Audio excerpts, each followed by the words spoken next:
আসসালামু আলাইকুম ভিউয়ার্স, মিম ইনকিউবেটর পক্ষ থেকে সবাইকে জানাচ্ছি আন্তরিক শুভেচ্ছা ও অভিনন্দন। আজ আপনাদেরকে দেখাবো 264 ক্যাপাসিটির অটোমেটিক ইনকিউবেটর বা ডিম ফোটানো মেশিন। তো দেখতে হলে পুরোটা সময় জুড়ে সাথেই থাকুন। তো ভিউয়ার্স, এখানে দেখতেই পাচ্ছেন এখানে রয়েছে আপনার 264 ক্যাপাসিটির অটোমেটিক ইনকিউবেটর বা ডিম ফোটানো মেশিন। তো চলুন এই মেশিনটি এখন আপনাদেরকে দেখানো যাবে।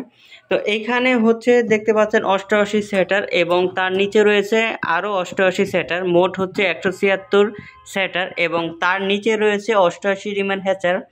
তো মোট হচ্ছে 264 ক্যাপাসিটির অটোমেটিক ইনকিউবেটর। তো এই মেশিনটির ভিতরে এটা হচ্ছে আপনার ওয়ারিং সাইড, দেখতে পাচ্ছেন ডাবল ফ্যান রয়েছে ওয়ারিং সাইড। এই মেশিনটিও কিন্তু আপনার এসি ডিসি, এই যে দেখতে পাচ্ছেন এসি ডিসি লাইন রয়েছে। আপনার বাসাবাড়ির কোনো কারণে যদি বিদ্যুৎ চলে যায় তো সেই ক্ষেত্রে 12 ভোল্টের যে কোনো একটা ব্যাটারি দিয়েই এই মেশিনগুলো কিন্তু আপনি অনায়াসেই ব্যবহার করতে পারবেন। আর এই মেশিনটির কন্ট্রোলার দেওয়া রয়েছে, দেখাচ্ছি, কন্ট্রোলার দেওয়া রয়েছে W3001 মডেল সার্কিট এবং তার পাশে রয়েছে আপনার W1209 সার্কিট এবং তার পাশে রয়েছে টাইমার সার্কিট, টার্নিং কন্ট্রোল করবে। আর তার নিচে রয়েছে তাপমাত্রা দেখানোর জন্য একটা হাইড্রোমিটার দেওয়া রয়েছে। তো এই মেশিনের কন্ট্রোলার হচ্ছে সব ভাগ করা। এটা হচ্ছে আপনার W3001 মডেল সার্কিট, এটা কারেন্টের সাহায্যে চলবে। আর যখন বিদ্যুৎ চলে যাবে অটোমেটিকভাবে আপনার ব্যাটারি থেকে এই সার্কিটটা চালু হয়ে যাবে। এটা হচ্ছে W1209, এটা ব্যাটারি থেকে চালু হবে।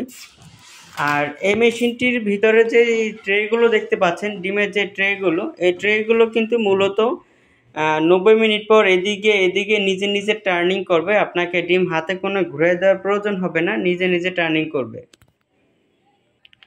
তো ভিউয়ার্স, আপনাদের সাথে এই মেশিনটির দামাদামগুলো এখন শেয়ার করব। এই মেশিনটির দাম হচ্ছে মাত্র 6,800 টাকা, মাত্র 6,800 টাকা। তো আপনারা যদি আমাদের এই মেশিনগুলো কিনতে চান, বাংলাদেশের যে কোনো প্রান্ত থেকে ঘরে বসে খুব সহজেই আমাদের এই মেশিনগুলো অর্ডার করতে পারবেন। আর আপনাদের প্রয়োজনে স্ক্রিনে দেওয়া নাম্বারে আমাদের সাথে যোগাযোগ করতে পারেন। আর আমাদের পণ্য যদি আপনাদের ভালো লেগে থাকে তাহলে 25% অ্যাডভান্স করবেন, বাকি টাকা পণ্য হাতে পাওয়ার পরে কুরিয়ার সার্ভিসের মাধ্যমে পরিশোধ করে দিলেই চলবে।